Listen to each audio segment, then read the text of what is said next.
Pasensya ka na, ha?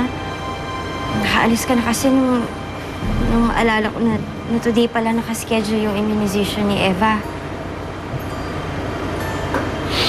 It's okay. Sana tinawagan na naman ako sa opisina.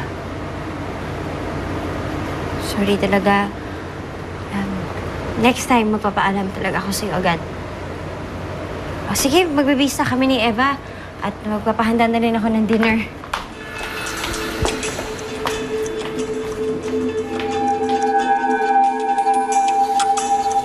Sige lang, Melissa. Papayagan kita ngayong bilugin ang ulo ko. Pero nararamdaman ko niloloko mo lang ako. At malalaman ko rin ang totoo. Hindi ko alam ang sayang naramdaman ko na nakita kong magyakap sila Melissa, Felix at Eva. Ganun pala ang feeling na nakakatulong ka. So, wala ka talagang planong tigilan sila? Hindi ko alam kung bakit. Pero mas gusto ko sanang mabuo sila Melissa, Felix at Eva. Siguro dahil yun sana ang pangarap ko para sa akin. Magkaroon ng masayang pamilya. Pero malabo na mangyari.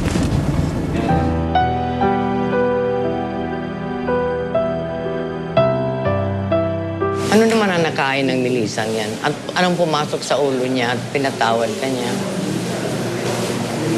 Hindi na humalaga sa akin yun ng Marcita. Pero nung mayakap ako ni Melissa, parang na rin ako nakalaya dito. Kahit sandali lang. Kaya ang lalong-lalong pagsisikapan ko na makalaya dito, labas dito, para makasama ulit si Melissa at si Eva. Well, Iyo, we are in the process of appealing your case. You don't have to worry. I'm always here to support you. Everything will be okay.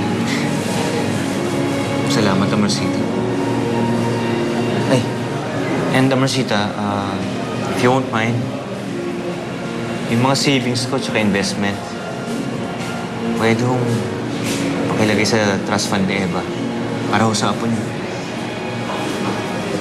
That's what you like. Alam mo naman kahit masama ang loob ko sa Melisang yan, hindi ko pa rin nakakalimutan na anak ko si Eva. At apo ko siya. Remember that. Hmm? You're looking good.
Melissa? Melissa?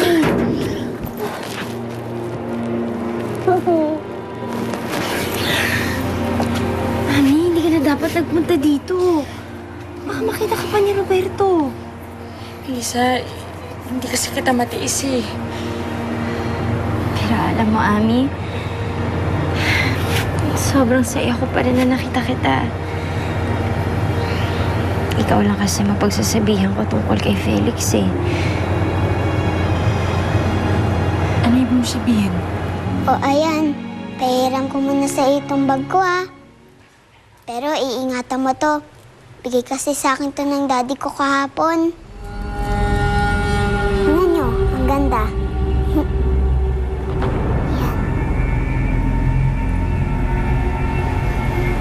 Ano sinabi mo?